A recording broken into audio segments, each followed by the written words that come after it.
뉴욕 증시가 막판에 하락세를 확장시키면서 시장의 불안감을 확장시키고 있습니다. 다우지수가 마이너스 1.89%, 나스닥은 2% 넘게 하락세를 보였는데요. 경제 재개가 너무 이르다. 이렇게 빨리 하게 되면 다시 재확산이 일어나게 될 것이다. 그렇게 되면 걷잡을 수 없다. 이러한 이야기들이 나왔습니다. 그래서 투자자들이 약간 움츠러드는 그런 형태의 모습으로 시장에 그대로 그러한 모습들이 반영되었다 볼 수 있겠는데요. 자, 뉴욕 증시 상황들 자세하게 전달을 해드리도록 하겠습니다. WTI는 상승세를 이어갔습니다. 오펙 플러스에서 감산을 연장하겠다. 그동안 이제 불확실하게 만들어졌었던 감산 연장에 대한 이야기들이 이번에 확실하게 매듭이 지어진 것 같습니다. 그래서 국제유가가 상승세를 보임에 따라서 경기 회복 또는 이제 수요 증가 이런 것들에 대한 기대감들도 같이 나타나고 있습니다. 자, 일단 다우지수의 상황과 이 WTI, 즉 국제유가의 흐름들이 약간 좀 반대되는 모습으로 가고 있는데요. 왜 이렇게 되는 것인지 전망을 어떻게 봐야 되는지 알아보도록 하겠습니다. 슬금슬금 고개를 들고 있는 경기 비관론, 증시 비관론이라는 제목의 기사가 나옵니다. 코스피 2000포인트 회복이 힘들 것이다. 자, 그런데 제목이 이렇게 나왔지만 내용을 보게 되면 좀 웃기는 부분들이 뭐냐면 기업들의 이익이 실적이 즉 하향 전망되었다. 그리고 당분간은 박스 흐름을 보이게 될 것이다. 즉 주가가 하락한다는 포인트가 아니라 더 올라가지 못한다는 이야기로 초점이 맞춰지고 있는 거죠. 자, 여기에 대한 이야기들 같이 전달해 드리도록 하겠습니다.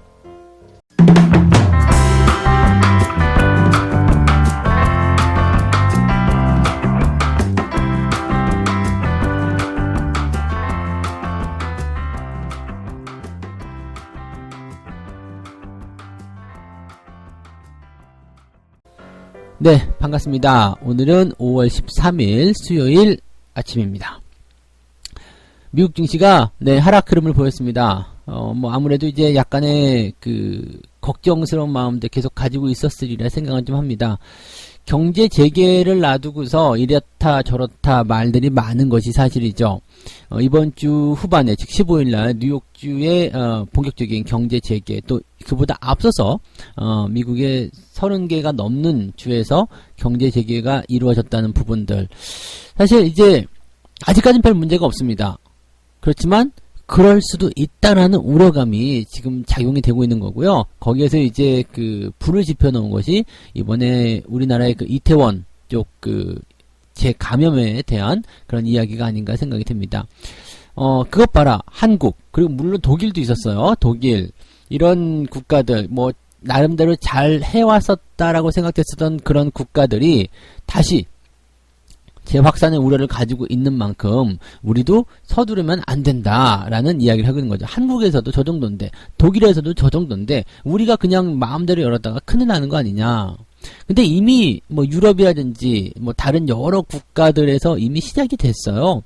경제재개라는 부분들은요, 일단 무조건 돼야 되는 거죠. 왜냐면 내가 먹고 살아야 되는 부분 아니겠습니까? 그래서 그러한 내용들을 통해서 일단 시장에 반영이 되고 있는 것이기 때문에, 글쎄요, 이 경제재개 활동을 다시 막는다. 과연 괜찮을까? 이런 내용도 좀 생각해 볼 만 하겠죠. 하지만 시장은 일단 상승 출발로 진행이 됐다가 이러한 부담감들이 나오게 되면서 주가를 쭉 잡아당겼는데, 대부분 장 막판에 쏟아져 나왔단 말이에요. 그렇기 때문에 장 막판에 쏟아 나온 부분들은 마지막 국면에서 뭔가 대단한 악재가 나왔다거나 그런 상황이 있었다라면 이해가 되는 건데, 특별하게 악재가 나온 거 없거든요. 오늘은 그냥 국제 유가라든지 그 다음에 이런 경제 활동 재개에 따른 어떤 그런 불안감 그런 정도밖에 없기 때문에요. 막판에 떨어졌다는 이런 이유들은 아마도 불안한 투자자들의 차익 실현이라든지 또는 그냥 단기성 매도 이런 쪽으로 보실 필요가 있겠죠. 그래서 보통은 급락 이후에는 반등세가 나오기 때문에 추가적인 급락보다는 재료의 흐름들이 어떻게 변화하는지 그런 것들을 보시는 게 더 유리할 것으로 생각이 됩니다. 일단 뉴욕 증시가 변동성을 크게 보인 이유, 그냥 요거 하나라고 보시면 될 것 같아요. 경제 재개가 너무나 빠르다. 네, 너무 빠르다. 그래서 은행주, 대형 기술주 가릴 거 없이 다 같이 하락세를 좀 보이는 모습이었고요.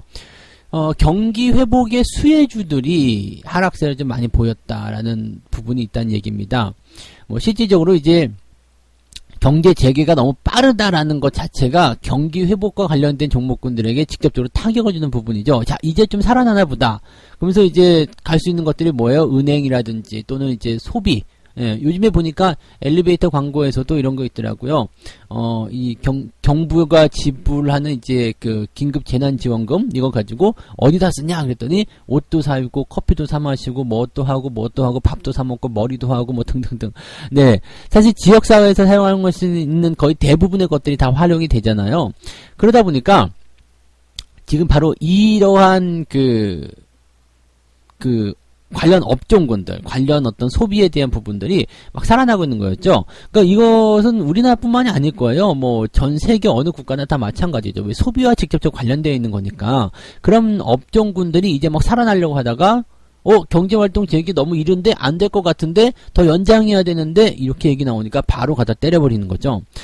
사실 이게 더 나빠요. 네. 뭐 이제 잘 될 거다라고 해놓고 또 안 된다 그러면은 얼마나 또 실망감이 커지겠어요. 사실 그리고 기업 입장에서는요, 또 소상공인 입장에서는 더 이상 물러날 데가 없죠.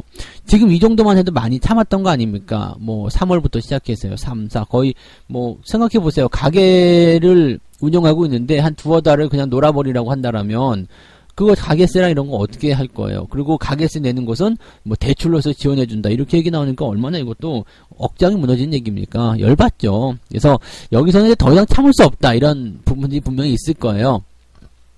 아무튼 뭐 그러한 상황들이 이제 정식적으로 맞닥뜨려지기 때문에 이렇게 되면 더 이상 살 수가 없다.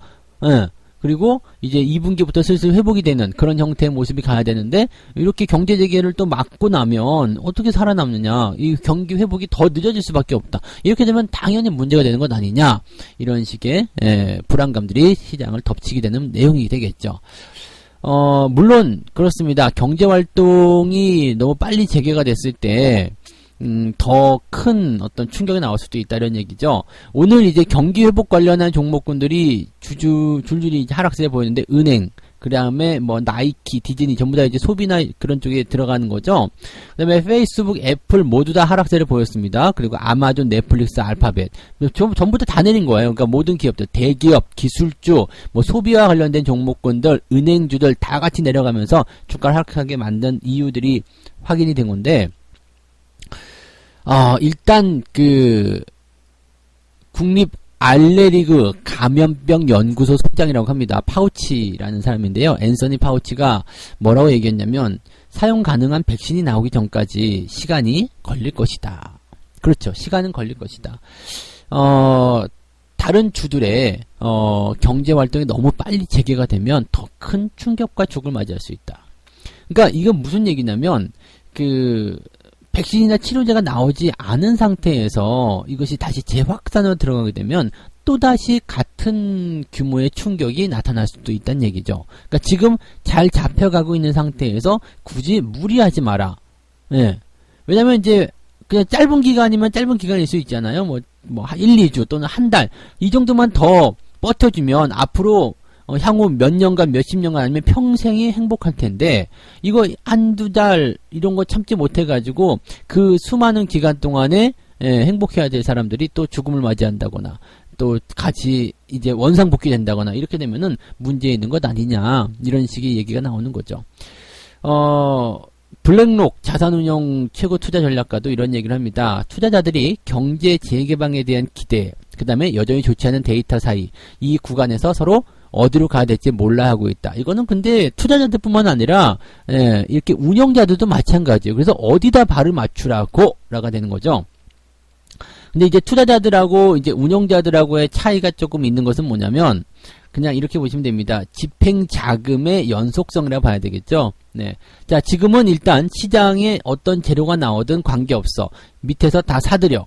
라는 것이 이제 어떤 운용사의 집행 자금이 가지고 있는 성격을 보시면 되는데 개인 투자자 같은 경우는 넣었다가 이상한데 그럼 다시 뺐다가 뺐는데 다시 올라갈 것 같아 그럼 다시 넣었다가 이런 식이죠. 그래서 넣었다가 뺐다를 반복하는 갈팡질팡하는 이리 갔다 저리 갔다 이런 투자자들이 좀 나온다는 이야기가 되는 거겠죠. 어쨌건 돈은 엉덩이가 벌어준다. 이 이야기 잘 아실 거예요. 진득한 투자자가 돈을 버는 거고요. 이리 가면 잘 벌릴까, 저리 가면 잘 벌릴까, 막 이래가지고 여기저기 뛰다니는 그런 메뚜기형 투자자들은 돈을 벌지 못한다는 것을 꼭 명심하셔야 되겠습니다. 자, 어쨌건 지금은 경제 재개에 대한 그런 불확실성, 거기에 대한 불안감들이 시장을 짓눌렀다라고 보시면 되겠고요. 그 이면에 있는 다른 재료들을 같이 또 살펴보도록 하겠습니다. 오늘 우리가 이제 두 번째로 알아볼 이야기는 WTI, 국제 원유 이야기입니다. 국제 유가가 일제히 반등을 했어요. 사우디아라비아, 러시아, 미국, 얘네들이 이제 뭐냐면 이제 오펙 플러스입니다. 이 주요 산유국들이고요. 이제 이 기름을 파내고 있는 다른 국가들까지 포함시킨 것이 이제 그 회원국 플러스 비회원국이죠. 그러니까 이 모든 것들을 아울러 가지고 기름 파내고 있으면 다 모여 해가지고 했던 것이 오펙 플러스인데, 이 오펙 플러스에서 대규모 감산을 그냥 계속 이어갑시다. 이렇게 얘기를 했다는 거죠. 대규모 감산을 이어가겠다? 지난번에 감산하기로 하지 않았어요? 네, 하루에 970만 배럴이죠. 이게 멕시코였던가요? 여기서 이제, 나는 죽어도 못합니다. 그래서 40만 배럴 할당이 됐었는데 죽어도 못합니다. 그래가지고 30만 배럴을 깎아줬잖아요. 그때는 뭐 미국이 우리가 도와줄게 뭐 그런 것 같았는데 그냥 말로만 도와준다는 얘기였던 것 같아요. 그래서 30만 배럴이 빠져나가고 970만 배럴의 그런 하루 1일 감산량이 결정이 됐었죠. 그래서 이제 일단 5월과 6월에는 이 970만 배럴의 감산 계속적으로 이행을 하고요. 감산 규모를 2022년 4월까지 점진적으로 줄여가서 이제 2022년 4월에는 이제 감산의 규모가 끝난다. 감산이 끝난다로 이제 합의가 됐었던 것이 이제 기존 합의입니다. 그런데 이것을 이제 좀 뒤집는 거죠. 사우디, 러시아 주도의 대규모 감산이 6월 이후로도 점진적으로 줄지 않고 계속될 것이다. 즉 기름을 조금씩 덜 파내는 이런 상황들이 당분간은 더 지속될 것이다. 6월달에 끝나지 않고 더 지속된다는 얘기가 나왔습니다. 그래서 점진적으로 줄이지 않고 계속 이 상황을 유지하게 될 것이다. 그 다음에 러시아하고 미국이 일단 서로 으르렁 계속 됐었잖아요. 네, 네가 죽이네 내가 죽네 뭐 이런 얘기를 많이 했었는데 석유 시장 안정화를 위해서 합동 조치를 논의했다. 그러니까 일단 이것도 굉장히 큰 저거예요. 러시아하고 미국은 서로 으르렁대는 그런 이야기라고 봐야 되는데, 옛날 소련 때부터 그래왔지만, 네, 러시아는 지금 뭐 러시아, 중국, 북한 이렇게 해가지고 미국과의 약간 대립 관계를 형성하고 있는 그 정치적인 이슈가 있잖아요. 경제적인 부분에서는 뭐 협조 관계에 이르렀다 하더라도 정치적으로는 굉장히 으르렁대는 그런 사이입니다. 그런데 이번 석유와 관련된 부분에서도 상당히 그 논란이 많았었죠. 뭐 맞네, 틀리네, 뭐 여기에 대해서 말들이 많았었는데, 이번에 그 러시아 에너지 장관, 그 다음에 미국의 에너지 장관이 서로 시장의 안정화를 위해서 조치를 해보자. 서로 이렇게 논의했다는 거. 그냥 뭐 이것만으로도 시장은 호재가 되는 거죠. 와, 걔네들이 그랬어? 네, 이런 거. 그러니까 쉽게 얘기하면 막 그 싸움질을 막 하던 서로 으르렁대는 앙숙 사이인데 우리가 싸우지 말고 좀 더 잘해보자. 이런 식으로 힘을 합쳤다. 뭐 이런 얘기가 되는 거죠. 깜짝 놀랄 일인 거죠. 그러니까 뭐 사실 라이벌이라기도 하긴 좀 그렇지만은 공통적인 관점들이 있었을 거예요. 다 같이 살자. 러시아 입장에서는 미국의 셰일 오일 기업들이 망하는 것이 일단 좋은 것이기 때문에 버텼을 거예요. 우리가 왜 그래야 되는데, 그러는데 이 모든 부분들이 전 세계적으로 타격이 오게 되고 자기네 나라도 피해가기 어려우니까 일단은 합의를 하게 되는 상황이 벌어졌고, 미국 같은 경우도 이런 부분들 어느 정도 알고 있기 때문에 러시아 미워했을 수도 있겠는데 어쨌든 다 같이 살기 위해서는 합의를 할 수밖에 없는 상황이 됐다는 얘기죠. 자, 상황이 이렇게 되면 국제 유가에 대한 부분들은 이제 반등에 대한 부분들이 더 진행이 될 것이다 라고 생각을 하고 있는 거죠. 더 올라가게 될 것이다. 이제 반등의 시나리오는 펼쳐지게 되었다. 이렇게 되는 겁니다. 이렇게 되면 또 아쉬운 게 생기죠. 원유 선물에 투자하셨던 분들. 이게 월물을 빨리빨리 물론 지금부터는 이제 갈아치우는 롤오버 시기이긴 합니다만은 너무 또 빨리 갈아치운 부분 때문에 이렇게 반등하고 있는 것에 대한 수혜를 또 누리지 못하는 것. 참, 이렇게 보면은 투자자들은 이래도 불안하고 저래도 불안하고 참 불합리한 부분들이 굉장히 많은 것 같아요. 그래서 너무 과도한 투자 이런 것들은 좀 피해야 되는데, 어쨌든 이런 것들을 통해서 공부들을 정말 많이 하셨으리라 생각을 해봅니다. 자, 국제유가는 일단 긍정적으로 분위기가 잡혀가고 있습니다. 그렇다면 경제활동 재개라는 그 내용만 일단 해소가 된다면 경제적인 상황에서의 어떤 수요 회복, 기대감들은 더 고조되지 않겠는가라고 생각해 볼 수 있겠습니다. 분위기가 좋은 쪽으로 갈 수 있는 재료가 하나 정도는 나와 있다 보시면 되겠네요. 자, 국내 증시로 넘어와서 세 번째 이야기로 가도록 하겠습니다. 고개를 더 들고 있는 증시 비관론. 코스피 2000포인트 회복은 힘들다. 이건 뭐 딱 제목만 보는 순간 그냥 이거 뭐라 그러죠? 어그로라고 그러나요? 네, 들어와. 이런 느낌의 기사인 것 같아요. 야, 굉장히 강력한 제목을 뽑았어요. 2000포인트 회복 힘들다. 니들 다 끝났다. 이런 식의 얘기나 마찬가지잖아요. 그 이유로는요, 지금 뭐, 물론 재확산 우려감도 분명히 있지만, 미중 무역 갈등에 대한 우려감들 당연히 있다. 그래서 증시가 당분간은 박스권에 머무르게 될 테고, 경기 둔화에 성장주 프리미엄이 확대될 것이다. 그러니까 경기가 둔화됨에 따라서 그냥 일반적인 기업들은 못 가고 성장성이 좋은 기업들만 상승하게 될 것이다. 뭐 등등의 이런 얘기가 되는 거죠. 지금 뭐 어느 정도는 맞고요. 어느 정도 또 틀리다라고 봐야 되는 내용일 수도 있을 것 같아요. 왜냐면 지금 시장이 변동성을 겪고 있는 것은 우려감에 대한 내용이거든요. 이미 앞서서 진행되는 부분들에 대한, 즉 앞으로 이런 일이 벌어질지도 모른다라는 불확실성, 그런 것들이 시장을 흔들어대는 모습인 거죠. 그 다음에 우리가 객관적으로 봐야 되는 수치는 데이터적인 부분입니다. 이 데이터적인 부분들은 이미 나빠졌다고 해서 나왔죠. 자, 증시에 대한 부분들을 분석할 때는 이렇게 봐야 돼요. 뉴스를 볼 때는 객관적인 데이터 수치만 일단 봐야 돼요. 객관적인 데이터 수치요. 그래서 객관적인 데이터 수치를 보게 되면 기업들의 실적, 기업들의 상황, 뭐 주가 흐름 이렇게 어떻게 되었나라는 것을 보아야 되는 부분들이죠. 실질적으로 좋지 않아요. 1분기 실적 엉망이죠. 2분기 실적 전망치까지만 우리가 객관적으로 본다면 엉망으로 나옵니다. 그리고 그렇게 될 것이라고 우리가 인정을 해 놓은 상태예요. 맞죠? 그래서 이 부분들은 맞습니다. 그런데 지금 경제 재개라든지 흐름들이 어떻게 될 것인가에 대한 부분들은 기대치를 일단 가지고 있어요. 이제 뭐 최악의 국면 지나쳤다 이런 얘기들 일단 나오고 있잖아요. 그러니까 그런 부분들은 이제 긍정적으로 또 우리가 봐야 되는 내용이거든요. 그럼 지표상에서의 모습들이 과연 회복이 되어 가고 있는가라는 내용들인데, 실질적으로 뭐 이제 실업수당 청구 건수라든지 미국에서 나타나는 어떤 그 경제 지표들은 서서히 나쁜 국면에서 좁혀져가는 과정, 즉 경기가 크게 회복이 되었다는 신호보다도 나쁜 것들이 더 확산되지 않고 있는 과정으로 가고 있다는 이야기죠. 자, 항상 이렇습니다. 주가의 그 추세 전환도 이런 식으로 일어나게 되죠. 큰 폭으로 하락하고 나서 하락을 멈춘 이후에 주가가 상승하게 됩니다. 경제 상황도 마찬가지예요.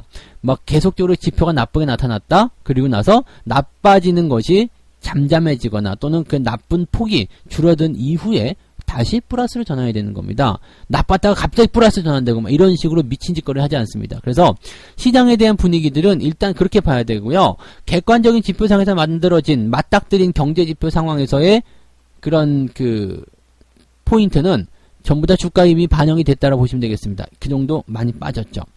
자, 그러면 주가라는 것이 이게 되게 재미있는 게 있는 게, 이렇게 나쁜 상황에서 반등이 나올 것이냐 안 나올 것이냐 거기에 대해서 자꾸 이제 점을 치려고 하거든요. 근데 나쁜 상황을 지나쳤으면 주가는 그냥 올라가는 거예요. 네, 이건 뭐 점을 치고 예상하고 뭐 그럴 필요가 없어요. 어쨌든 최악의 국면이 지났다면 더 이상 나쁜 국면은 없는 거거든요. 그리고 지금 이 기사에서 이야기하고 싶은 내용도 바로 그건 것 같아요. 지금 현재 보면 비관적인 전망의 근거는 기업의 전망 이익치가 빠르게 하향 조정이 되고 있다. 근데 이미 이런 주가에 다 반영된 내용이에요. 뭐 기업들의 이익이 증가할 것이라고 생각하는 사람 아무도 없잖아요. 그렇기 때문에 기업들의 실적 감소에 대한 부분으로 인해서 주가는 하락할 수 있다. 뭐 이미 주가에 반영이 돼서 이미 많이 하락이 되었다. 이게 3월달에 나타난 주가의 급락 포인트 아니겠습니까? 지금 증권사의 이야기를 들어보게 되면 한국 증시가 2011년에서 16년 요 사이 기간 동안에 1850에서 2200포인트 장기 횡보였고, 그 당시 코스피 상장사의 순이익은 70조에서 100조 원 수준이었다. 그런데 2017년도에서 2018년도까지는 단기 순이익이 140조에서 150조까지 올라갔다. 자, 뭐 한 50% 정도, 많게는 100% 정도 상승했다라고 보여지는 부분이죠. 그래서 거기에 따라서 코스피도 2600선에 근접하는 상승 흐름을 보이게 된 것이다. 그러니까 실적에 대한 부분들이 이게 크게 뛰어야지 된다는 이야기인데 지금 현재 140조에서 150조가 과연 나올 수 있겠느냐 여기에 대한 의문이 생긴다라는 내용이 좀 되는 거겠죠. 네, 여기에 대한 의문이 좀 생긴다. 지금 보시면 그 그래프를 이제 확인하실 수 있는 분들 같은 경우는 이게 2019년도 같은 경우는 실적 전망치가 굉장히 나쁘게 나왔고요. 그 다음에 올해 전망치는 그래도 전년도보다는 괜찮아요. 왜? 미중 무역 분쟁 때가 정말 어떻게 보면 그때가 가장 최악이었거든요. 근데 지금은 거의 한 100조 원 정도 수준 나타나고 있습니다. 그러니까 이 정도 수준이라면은 2014년도, 2015년도 그 정도 수준과 비슷하다. 이렇게 되는 거죠. 즉 나빠졌다가 다시 좋아지고 있는 과정. 요 정도라고 보셔야 됩니다. 근데 생각했던 것만큼 많이 좋아지지 못했다. 그리고 코스피 지수가 2600포인트 정도 수준을 만들었었던 그 당시 순이익은 그래도 140조 원 정도이기 때문에 지금 95조 정도 수준인 이 상황에서 그 당시 2600포인트를 따라잡을 수 있겠느냐 이렇게 볼 수가 있는 거죠. 근데 이게 단순 계산으로만 보더라도요 100조 원대다라고 한다면 2000포인트 이상은 나타날 수 있는 포인트거든요. 왜냐하면 150조가 2600포인트였다 그러면 100조 원은 어느 정도 나올까요? 2000포인트 정도 나올 수 있는 거거든요. 네. 그 다음에 2016년도까지의 상황을 봤을 때 그 당시에도 100조 원 정도 수준이 2200포인트였단 말이에요. 그러면 충분히 올라갈 수 있는데 이거 뭔데? 네, 이렇게 되는 거죠. 근데 이제 우려감이라든지 이런 것들이 나오기 때문에 2000포인트 이상의 어떤 상승은 힘들다라고 이야기를 하고 있는 것 같은데 실제적으로 뭐 그렇지 않은 것 같아요. 그리고 이 뉴스상에서 나타나는 부분들, 이 지표상 지금 객관적인 데이터를 딱 보고 왔을 때 2000포인트를 못 갈 이유는 없다라고 보여지는 거죠. 그 다음에 한 가지 또 봐야 되는 것은 뭐냐면 여기서도 이야기하는 것은 주가가 올라가기 힘들다라는 것이지 내려갈 것이다라고 얘기하지 않아요. 비관론이라는 것은 이제는 큰일 났다, 뭐 더블 딥이다, 더 많이 떨어질 것이다 이런 식의 얘기가 나와야 되는 건데 그게 아니라 지금 현재 시점에서 기업의 실적이 좋아지지 않는 이상은 주가가 더 올라가기 힘들고 장기 박스 그냥 이 정도 형태에서 그냥 왔다리 갔다리 정도만 하게 될 것 같다. 이 정도 수준을 유지하게 될 것 같다. 이런 얘기거든요. 자, 그렇다면 뭐 나빠지지 않는다라면 지금 현재 상황에서 여러분들은 어떻게 하시겠습니까? 저는 나빠지지 않는다라면 그것은 바로 베팅의 신호라고 생각을 하고 있습니다. 이 부분에 대해서는 뭐 각자 생각을 좀 해보셔야 되긴 하겠습니다만 네, 그러한 내용들이 조금 다르다라는 관점으로 보셔야 될 것 같아요. 단순하게 뉴스 제목만 봐서는 와 이거 큰일 났다, 주가 안 올라간댄다, 난리 났다 이렇게 볼 수가 있겠는데 주가가 레벨업에 대한 부분들은 당장은 힘들다라는 이야기고 대신에 주가가 내려갈 만한 일도 없다. 실적적인 부분에서 지금 데이터를 제대로 잡아서 보여줬기 때문에 이렇게 된다면 2000포인트를 돌파하지 못할 이유도 사실은 없다. 그런데 이 레벨업, 즉 2000포인트를 돌파해가지고 완전히 2000포인트를 밑바닥에 깔고 막 승승장구할 수 있는 그런 기저도 당장 일어나기 좀 어려운 건 아니냐, 이런 식의 접근이라고 보셔야 되는 거죠. 네. 자, 이렇게 해서 오늘 세 가지 이야기 전달을 해드렸습니다. 약간은 좀 불안한 속에서도 새로운 기대감이 좀 생길 수 있는 그런 시기가 아닌가 생각이 좀 들기도 합니다. 다우지수, 나스닥이 모두 다 하락세를 보였는데 경제 재개가 진행되는 것이 조금 불안하다, 너무 이르다, 빠르다 이런 것에 대한 우려감들이 있었다라고 얘기가 되고요. 그런 과정 속에서 국제유가는 상승세를 보였습니다. 오펙 플러스에서 감산을 연장하겠다 이렇게 얘기가 나왔고 점진적인 감산에 들어가는 것이 아니라 그냥 그런 거 없이 계속 감산을 유지하겠다 이렇게 나오면서 원유에 대한 그런 수요가 다시 증가할 것이다 라고 얘기가 나오고 있습니다. 가격 회복에 대한 포인트가 나왔고요. 코스피가 2000포인트 회복은 힘들 것이다 라는 어떤 불안하다라는 어떤 부정적 그런 기사거리가 나오긴 해서 이 부분을 좀 소개를 해드렸는데 결론을 놓고 보니까 네, 부담감은 있다. 그렇지만 2000포인트라는 그 부분이 결정적인 것은 아니고 또 2000포인트를 넘지 못한다고 해서 주가가 폭락한다는 얘기도 아니다. 네, 실적만으로 접근하자 이렇게 보면은 네, 최고가 2600포인트 즉 2000포인트를 넘어서 승승장구하는 그런 모습을 기대하기는 좀 어렵다라는 이야기지 2000포인트 즉 주가가 어느 한 기준점을 넘어가지 못한다거나 또는 주가가 폭락한다거나 이런 형태의 모습은 아니었다라는 그런 내용이 확인이 됐습니다. 그래서 뭐 투자자들은 이런 기사들을 보고서 어떤 뜻을 의미하고 있는지 어떻게 내포하고 있는지를 조금 확인해 볼 필요가 있겠다라고 생각을 좀 해봤습니다. 자, 책 한 곡지 읽고 마무리할게요. 네, 시장은 때론 비합리적이고 적대적이면서 또 때로는 우호적이고 조화롭기도 하다. 시장은 빠른 속도로 방향을 바꾸고 있다. 그러나 시장에 변화하는 상황에 효과적으로 대처를 함으로써 더 나은 결과를 얻는 방법을 배울 수도 있을 것이다. 그러니까 시장은 굉장히 빠른 속도로 변화하고 그것이 합리적일 수도 있고 비합리적일 수도 있어요. 상식적일 수도 있고 아닐 수도 있겠죠. 그렇지만 이런 변화를 이해하려고 하지 말고요. 그 변화에 맞춰서 대응을 빠르게 한다라면 시장을 통해서 또 충분히 좋은 결과를 얻어낼 수 있다. 이런 식의 이야기라고 보시면 되겠습니다.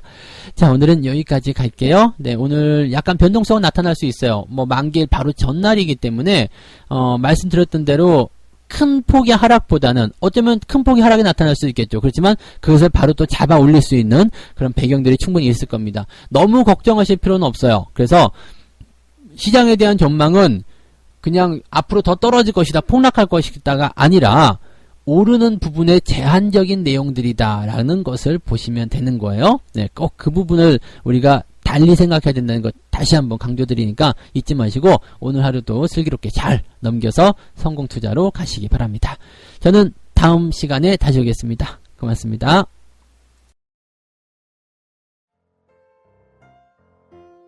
본 방송에서 제공되는 모든 정보는 투자 판단의 참고 자료이며 투자의 최종 책임은 본 방송을 이용하는 본인에게 있습니다.